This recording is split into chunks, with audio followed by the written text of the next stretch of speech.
தங்கச்சிய காதலிச்ச குற்றத்துக்காக இளைஞரை வெட்டி கொலை பண்ணி புதைச்சிட்டு போலீஸ்க்கு கால் பண்ணி அவங்களே தகவல் சொல்லியிருக்காங்க.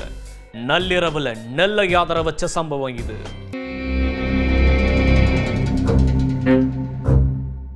நெல்லை டவுன் குருநாதன் கோவில் பகுதி. போலீசாருக்கு வந்த ஒரு போன் காலால் மொத்த காவல்துறையும் அரண்டு போய் அங்கு ஓடி வந்திருக்கிறார்கள். சார், அவனை கொன்னுட்டோம், பாடிய அங்கேயே புதைச்சிட்டோம்னு சொல்லிவிட்டு போன் காலை துண்டித்திருக்கிறது ஒரு மர்ம கும்பல். தலையும் புரியாமல் வாலும் புரியாமல் அந்த நள்ளிரவில் மர்ம நபர்கள் சொன்ன இடத்திற்கு வந்த போலீசார் முட்புதருக்கு அருகே தோண்டி இருக்கிறார்கள். அப்போதுதான் அந்த மர்ம ஆசாமிகள் சொன்னது உண்மை என தெரிய வந்தது. வெட்டு காயங்களோடு ஒரு இளைஞர் புதைக்கப்பட்டிருப்பதை பார்த்து அதிர்ந்து போயிருக்கிறார்கள்.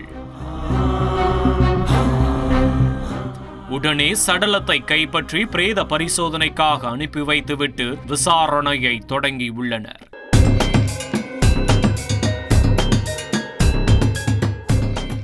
காவல்துறைக்கு போன் செய்த கொலையாளிகளின் எண்களை வைத்து தேடுதல் வேட்டையை தொடங்கிய போலீசார் விடுவதற்குள் 4 பேரை சுற்றி வளைத்து கைது செய்துள்ளனர்.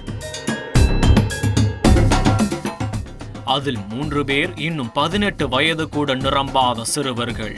அவர்களிடம் நடத்திய புலன் விசாரணையில்தான் காதல் விவகாரத்தில் இந்த பயங்கரம் நடந்தது அம்பலமாகி இருக்கிறது. கொல்லப்பட்டவர் டவுன் பகுதியை சேர்ந்த ஆறுமுகம். 20 வயதான இவர் கட்டிட வேலைக்கு சென்று வந்திருக்கிறார்.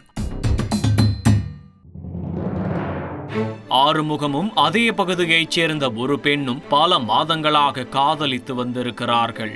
அந்த பெண்ணின் தம்பி முறை கொண்ட உறவுக்கார சிறுவனுக்கு இந்த விஷயம் தெரியவர அவர் பல முறை ஆறுமுகத்தை கண்டித்துள்ளார். ஆனால் ஆறுமுகம் தொடர்ந்து காதலித்து வந்ததால் அந்த சிறுவன் ஆறுமுகத்தை தீர்த்து கட்ட திட்டம் போட்டிருக்கிறார். அதன்படியே சம்பவத்தன்று தனது நண்பர்களோடு சேர்ந்து ஆறுமுகத்தை மது விருந்திற்கு அழைத்து சென்றிருக்கிறார் அந்த கொலைகார சிறுவன். போதை தலைக்கேறிய நிலையில் மீண்டும் தங்கையுடனான காதலை கைவிடுமாறு எச்சரித்துள்ளார்.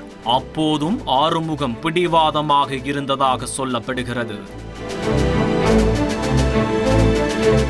இதனால் ஆத்திரத்தில் ஆறுமுகத்தை சரமாரியாக வெட்டி கொலை செய்த கும்பல் உடலை பக்கத்தில் இருந்த முட்புதர் அருகே குழி தோண்டி புதைத்திருக்கிறார்கள்.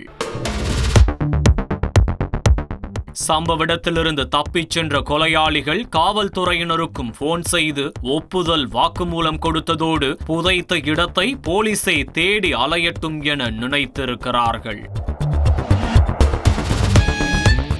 3 மணி நேர போராட்டத்திற்கு பின் சடலத்தை மீட்ட போலீசார் பிடிபட்ட கும்பலிடம் தொடர் விசாரணை நடத்தி வருகிறார்கள். முழுமையான விசாரணைக்கு பிறகே பெண் விவகாரம் மட்டும்தான் நடந்த கொலைக்கு காரணமா அல்லது வேறு ஏதேனும் முன்விரோதம் உள்ளதா என்பது தெரியவரும். செய்திகளை உடனுக்குடன் தெரிந்து கொள்ள உடனே சப்ஸ்கிரைப் பண்ணுங்க.